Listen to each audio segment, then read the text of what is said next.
Tonight on Primetime Politics, hitting back on the carbon tax. The Prime Minister chose to make life more affordable for families in one part of the country while leaving Saskatchewan families out in the cold. The Saskatchewan Premier says the Trudeau tax exemption on home heating oil is unfair. So unless it is extended to all heating sources, Saskatchewan will stop collecting and submitting the carbon tax. Coming up, we will speak with Premier Scott Moe. Does the Prime Minister realize that he is not only bankrupting Canadians and leaving them in the cold, he's actually dividing our country? And with opposition to the carbon tax getting louder, will Liberals be forced to make more concessions? We will speak with MPs about the possibility.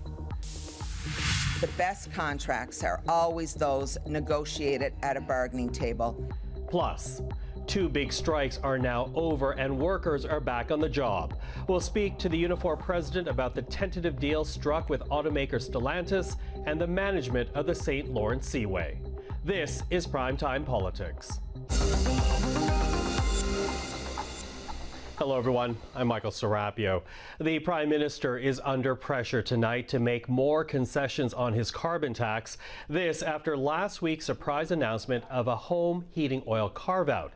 Now, that exemption would apply nationally, but effectively benefits Atlantic Canadians more than any others. So today, the Saskatchewan Premier took a stand, threatening drastic action if the Prime Minister did not extend a tax break for all. As Premier, I cannot accept the federal government giving an affordability break to people in one part of Canada, but not here. So today, I am calling on the federal government to offer the same carbon tax exemption to Saskatchewan families by extending it to all forms of home heating, not just heating oil. It's only fair to other Saskatchewan and Canadian families. Hopefully that exemption will be provided soon. But if not, effective January the 1st, Sask Energy will stop collecting and submitting the carbon tax on natural gas, effectively providing Saskatchewan residents with the very same exemption that the federal government is giving heating oil in Atlantic Canada. Well, joining us now is the Saskatchewan Premier Scott Moe. Premier, thank you for making the time this evening. Well, thank you so much, Michael. So here you are, you're threatening to withhold collecting and then sending the carbon tax to Ottawa. You know, immediately I think, is this legal, or are you willing to go to court to fight this one? Well, I think the first thing to identify with, Michael, is this is about fairness for all Canadian families, particularly for us. We're concerned with those families in Saskatchewan. And so we've always thought this carbon tax scheme is the wrong scheme.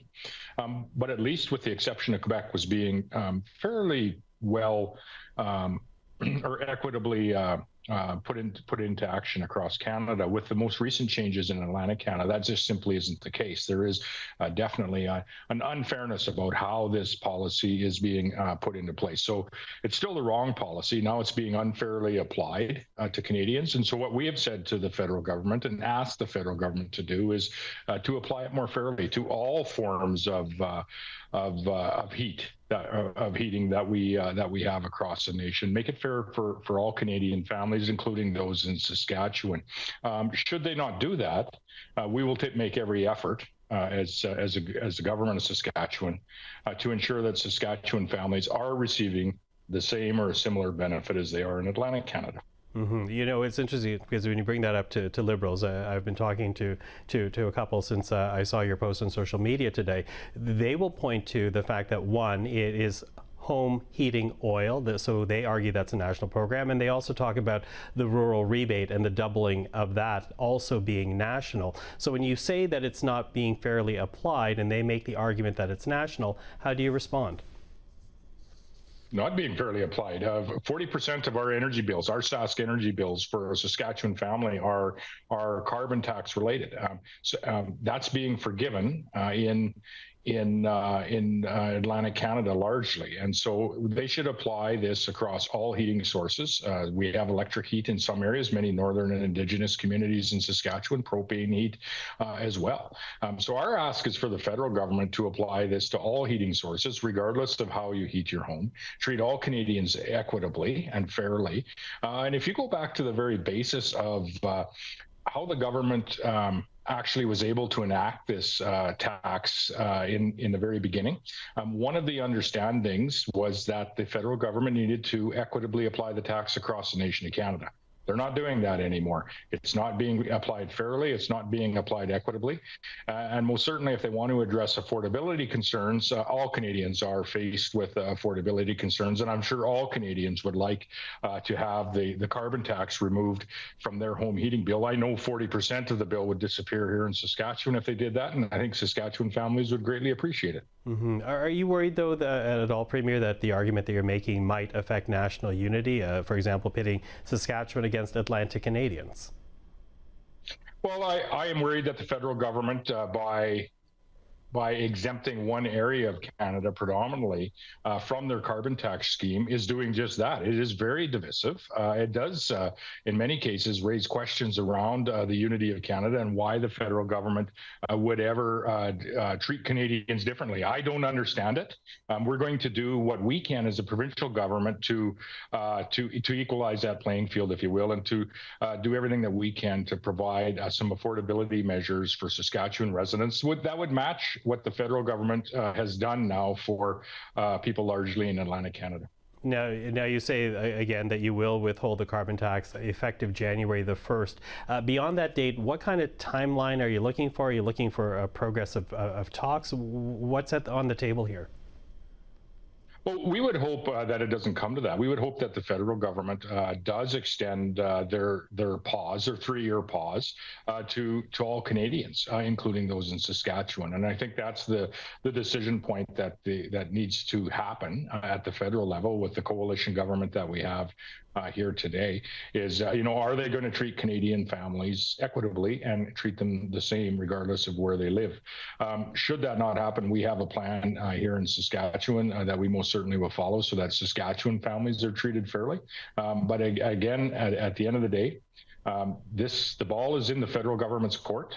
They started this conversation climbing down from a policy that we always thought was the wrong policy. And now most certainly is it not only the wrong policy, but it's certainly being applied unfairly to Saskatchewan families. Mm-hmm. I'm wondering if Ottawa has responded in any way to what you posted on social media. And I appreciate it's just a few hours old now, but have you heard anything? No, which isn't out of the norm. I think Ottawa is, not in the habit of reaching out to Saskatchewan for advice, responses, or anything. And listen, the province of Saskatchewan, myself as Premier, our government, we don't need to start a fight with the federal government. And this isn't about fighting with the federal government. We have much that we disagree on. This is about fairness for families. And our concern is Saskatchewan families who are being excluded from a pause on the carbon tax on the fuel that they're using to heat their home. And that is unlike what is happening in Atlantic Canada. We think there's just an inherent unfairness in that, and what we're making, decisions that we can, as a government of Saskatchewan, to bring some fairness back to that conversation. We would ask the federal government to do that on the national level. They are a national government for all Canadians, regardless of what their Minister of Rural Economic Development feels, that you need a Liberal in order to be represented at the national level. We feel the federal government should represent all Canadians equally. If they don't, provincial governments will, and that's what we've indicated we'll do. Premier Scott Moe, always appreciate the time. Thank you for this. Hey, thank you so much, Michael. You have a wonderful day. You too. Well, let's go to the foyer of the House of Commons now and speak to 3 MPs about the matter. Joining us now are Darrell Samson, Parliamentary Secretary to the Minister of Rural Economic Development, Melissa Lantsman, the Deputy Leader of the Conservative Party, and Peter Julian, the NDP House Leader. Hello to the 3 of you. Hi, how are you, Peter? Michael? I'm good.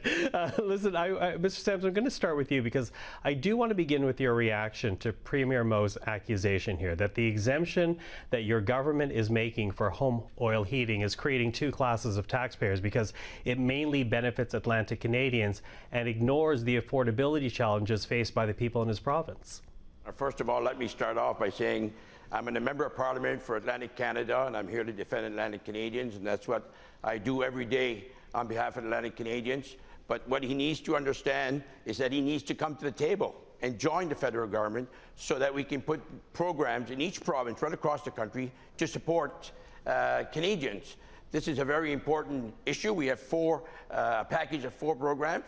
His rural communities right across the province of Saskatchewan, right across Canada, is benefiting from those programs and will benefit from those programs as well. So it's not one area over the other, but I'm a defender, of course, of Atlantic Canada. I keep fighting for Atlantic Canadians. Atlantic Canadians are pressing on affordability. Of course, there is many more Atlantic Canadians per ratio that's still on oil, and we need to bring that transition. This is going to accelerate the process to cleaner energy, which is extremely important. And as far as rural communities, our percentage is much higher than anywhere else across the country.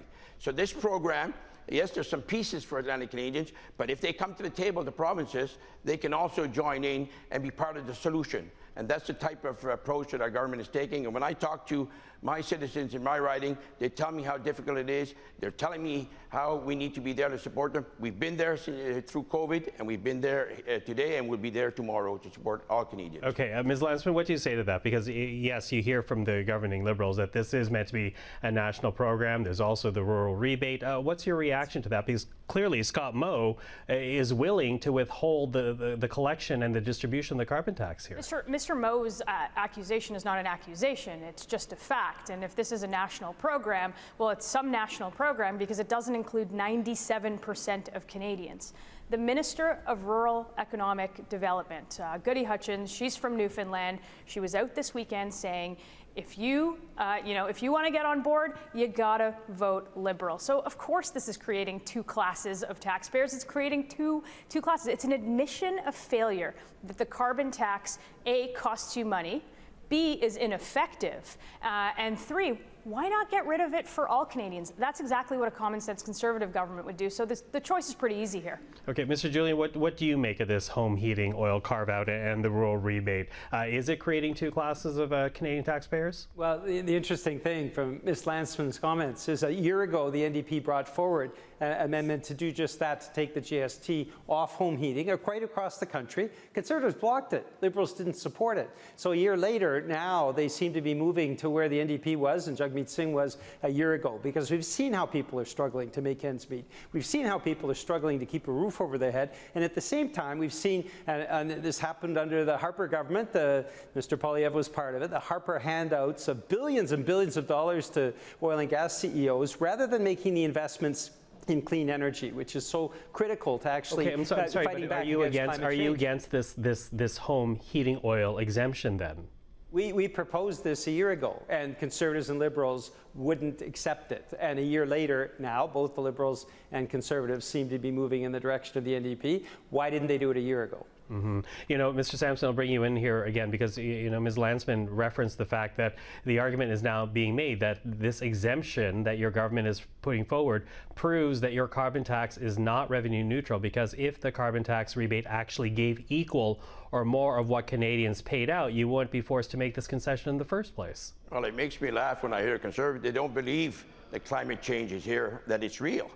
And in Atlantic Canada, we've seen the challenges with the hurricanes and the flooding, and we need to react, and the Atlantic Canadians understand that. But the Conservative, they had a chance. Only 2 weeks ago, C-49 was on the table, where we could have made some changes to bring in offshore wind, which would be the first one in Canada. This would change to clean energy tomorrow morning. It's trillions of dollars of investment there, good paying jobs for Atlantic Canadians and all Canadians, and they voted against it. So we can talk, but the action is, what are you going to do to help Canadians? And this is what we're doing with this program. But I think the arguments being made here, Mr. Samson, despite what you're saying about wind energy, is that at the end of the day, what you're doing proves that your carbon tax is not revenue neutral for Canadians, and it's costing them money. Absolutely not. There's money rebates for everyone as well, but this is another change that's allowing us to move forward in another way. So if we're challenged with the heating oil, that it's available, like I said, the program, if the provinces want to come on board, like the Atlantic Canadian provinces, and put some money on the table so that we can make that transition, it's about accelerating the transition. That's the key. that we have here, and this is the program that will do it, and we're doing it for all Canadians if they come to the table. But they haven't, some provinces. Ms. Lantsman, what do you make of that? What do you make of that, Ms. Lantsman? Because they are making this argument that at the end of the day, this is about getting more people off of home heating oil, which is a carbon-heavy source of heat. Look, we've got Mr. Julian here sitting pretending that he hasn't voted for every single carbon tax increase in this country that has raised the price of gas, groceries, home heating, and everything you buy. And then you've got Mr. Samson here, who pretends that this is a revenue neutral tax that the Prime Minister came out into this very lobby on a Thursday afternoon when his poll numbers are in the gutter to make changes to because Atlantic Canadians need a break, because they're paying and they will eventually pay the quadruple amount of carbon tax, because both of these parties together in a coalition decide to vote to increase it. So there is one party that is going to and the polling numbers, the Conservatives seeing an opportunity. Can we stop? So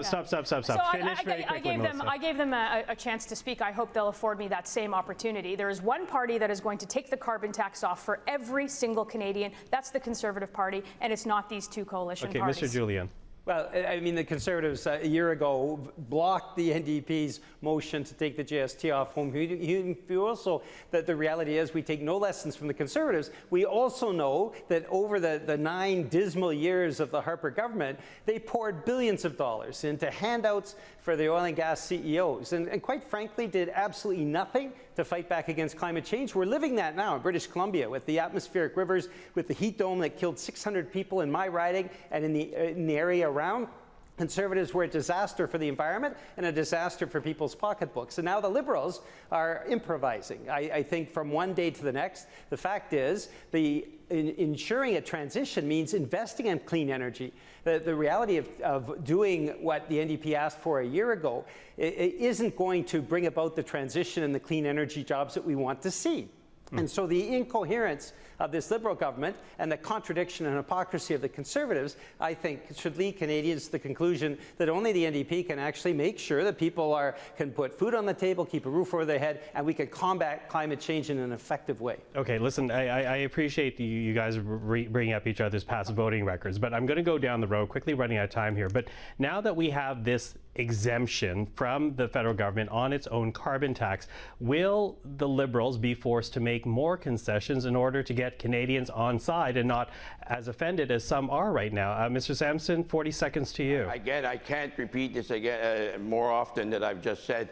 They need to come to the table. The provinces need to come to the table and work with the federal government so that we can help all Canadians about affordability. But let's not forget, this is a federation.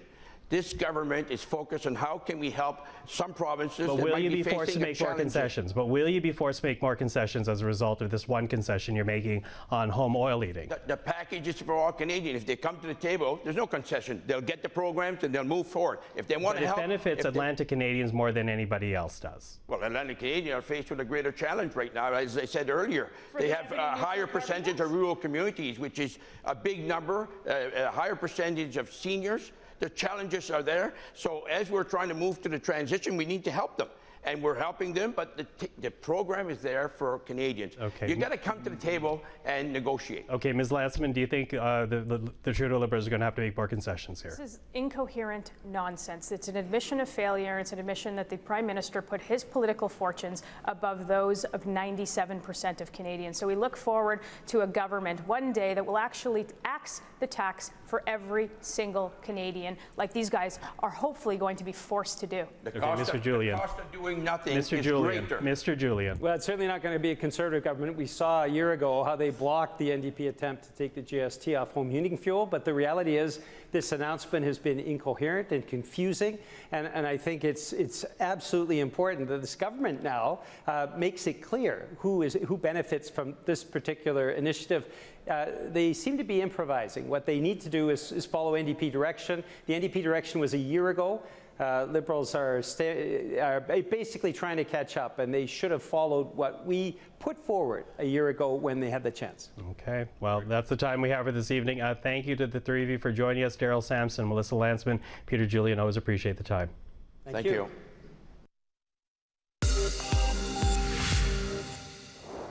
Time now for a look at the other stories making headlines today. Unifor announced a tentative deal with automaker Stellantis this morning, ending a brief strike that began yesterday as more than 8,000 auto workers walked off the job after initial negotiations for better pay and pension plans fell through. And the 8-day strike that shut down the St. Lawrence Seaway is now over as well. Unifor and the Seaway's management announcing a deal to end that dispute last night. Both agreements now go to union membership for ratification.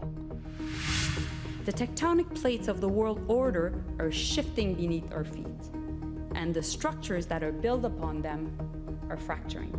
Well, that was the Foreign Affairs Minister Melanie Joly speaking at the Economic Club of Canada in Toronto. Now, the minister was addressing global threats and says they will be met by engaging in pragmatic diplomacy. But as you heard, she also repeated her call for a humanitarian truce in the Israeli-Hamas war.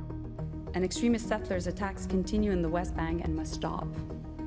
Like all states, of course, Israel has a right to defend itself against terrorist attacks. It has an obligation to do so in accordance with international law. For even in crisis, there are principles, and even in war, there are rules. Meanwhile, the Israeli Prime Minister Benjamin Netanyahu had this to say about international calls for a ceasefire. Calls for a ceasefire are calls for Israel to surrender to Hamas, to surrender to terrorism, to surrender to barbarism. That will not happen. Israeli troops and tanks are advancing deeper into the Gaza Strip as calls continue for a humanitarian pause to allow fuel, food, and water to be brought into the territory. Meanwhile, in Ottawa, families of Israelis with roots in Canada who were killed or abducted by Hamas urge Canada to support the immediate and unconditional release of all hostages. We hope the Canadian government and the Canadian people can help us. First of all, bring the hostages back. And this is really the simplest piece of this very, very complicated situation. And Justice for All Canada, a group that advocates for minority Muslims around the world, wants Ottawa to push for an immediate ceasefire in the conflict zone to prevent further civilian casualties. I'd like to ask the Prime Minister, Cabinet, and his fellow world leaders, with respect, when is your conscience going to wake up? When are you going to call for an immediate ceasefire? In Edmonton, Alberta MLAs are back in the legislature for the first time since the May election, as Premier Danielle Smith used the throne speech to warn Ottawa about environmental regulations as it pertains to energy. If the federal government continues down its current path, Alberta's government will, over the coming months, introduce several motions under the Sovereignty Within a United Canada Act.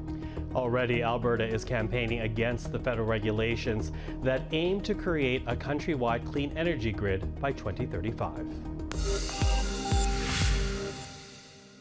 To the labor front now, as two big tentative deals have been reached, one with automaker Stellantis that had workers walking off the job yesterday, the other with the St. Lawrence Seaway, where workers walked off the job more than a week ago. Well, Lana Payne is the national president for Unifor, the union that represented workers at both those strikes. Lana, good to see you. Thank you for joining us this evening. Thanks for having me. So a busy weekend for your union, two big settlements reached. Let's begin here with Stellantis, because it didn't look so good yesterday afternoon when thousands of workers walked off the job. What happened between yesterday afternoon and this morning? It's amazing what a strike will do to get an employer to pay attention at the table. And of course, we were making progress, Michael, there's no doubt about it, but we had set a deadline for midnight. And there was no way that we were going to get through the bulk of issues that we had left close to our deadline. So we basically, went on strike in order to get this tentative agreement over the finish line. And we worked furiously through the night, our bargaining committees, subcommittee tables, local tables. We were all throughout the hotel trying our best to get this done as quickly as possible, and managed to get that tentative agreement at 7 a.m. this morning. 7 a.m. this morning, as you say, and to my understanding, of course, you've not released the details quite yet, but my understanding is that it essentially follows similar deals with both GM and Ford. So I'm kind of wondering, what precedent do you think this sets for auto workers in this country? Now that you've negotiated these deals with the big three, how does it position auto workers for the future? It's really incredible what's been achieved in these collective agreements for our members on a number of fronts, Michael, from wages, seeing the kind of significant wage increases that we have for both production workers and skilled trades over a 3-year period, so between 19 and 25%. Plus, we've negotiated cost of living allowances on top of that. We negotiated the first real pension increases for all members for the first time in 15 years. And of course, one of the very big important things, both at Ford, General Motors, and now at Stellantis, was how do we support our workers through this EV transition? And we negotiated very strong transition supports, income security for our members through the transition period. And in this case, that's going to be critical for our members at the Brampton Assembly Plant. So all in all, these are pretty significant deals. And what I would say to you is it's transformative right now for the auto and manufacturing sector in the country. Okay. Now, before we're out of time, I do also want to talk about the St. Lawrence Seaway workers, because a tentative deal has been reached there. Salary increases were also a part of that package, to my understanding. Why was it necessary to go on strike 8 days ago? This is an incredible story. These workers have not been on strike in 55 years. Which I think is a reflection of the fact that, they work really hard when they get to the bargaining table to avoid taking such action. But it was impossible in this round of bargaining. Not only was the economic offer not there, in fact, it was insulting, something around 6% over 3 years, which is where it had started. And of course, the bigger issue we had here were the repeated violations of the collective agreement over the past number of years, which had resulted in what I've been calling a toxic workplace. And both of these things had to be addressed in bargaining. And I'm happy to say, with the support of federal mediation services, we were able to reach a tentative agreement for these members on Sunday. But what I will say is that this should have been done on Friday when we first got back to the table. The deal was in sight. We knew it, and the employer dragged its feet all through the weekend. Okay, but a tentative deal has now been reached. It, like Stellantis, needs to be ratified by workers. What's common here is the fact that there were wage demands, and I assume they were met because, again, you're bringing it to the workers to vote on. But we've also heard the Bank of Canada governor essentially warn us that these kinds of wage increases are adding to inflationary pressures. What do you say to that? Well, there's absolutely no proof that wages are an inflationary factor right now. In fact, workers are still trying to catch up and restore purchasing power to their wages lost to inflation. And I think the bigger problem we have right now, not wages at all, it's the fact that these interest rates are actually compounding the problem and making life more unaffordable than it currently is. And the challenge for us as unions is adding pressure to what it is we have to achieve at the bargaining table. So these interest rates not only now are part of the problem in terms of causing inflation themselves, but are really applying pressure to what it is that we have to achieve for working people when we go to the bargaining table. Well, Lana, I know it's been a sleepless weekend for you, so really appreciate the time this evening. Thank you for that. Thank you so much, and take care. You too. The president of Unifor, Lana Payne. And that is our program for this Monday evening. For everyone here at CPAC, thank you for watching. I'm Michael Serapio. Primetime Politics will be back tomorrow, but up next, Esther Bégin avec l'essentiel.